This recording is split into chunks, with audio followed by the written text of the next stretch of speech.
அவ்வளவு பெரிய வீட்டில் சூழ்ந்திருந்த நெருங்கிய சொந்தங்களிடையே இந்த தள்ளிய சொந்தம்தான் அவளுக்கு உதவ முன்வந்தது.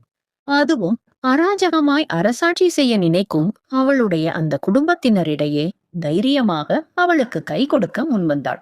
அப்படிப்பட்டவளிடமே தனது வாழ்வின் முக்கிய விஷயம் ஒன்றை மறைக்கிறோமே என்ற உறுத்தல் இருந்தாலும் அமுதாவிற்கு வேறு வழி தெரியவில்லை. சொன்னபடி மணக்க மணக்க கொத்தமல்லி சட்னி மென்மையான தோசையுடன் வந்தாள். இன்றைய பொழுது சரியா போச்சு, நாளைக்கு ஒரு நாள் தாக்கு பிடிக்கலாம், அதற்கு மேலும் மழை தொடர்ந்தால் என்ன செய்யன்னு தெரியல குழம்பினான். ஏன் சித்தி, உங்கள் தோழி நாளை வீட்டில்தானே இருப்பாங்க? தோசையை வாயில் திணித்தபடி ஓர கண்ணால் தனது பயணத்திற்காக தயாராக எடுத்து வைக்கப்பட்ட பேக்கை பார்த்தபடி கேட்டான்.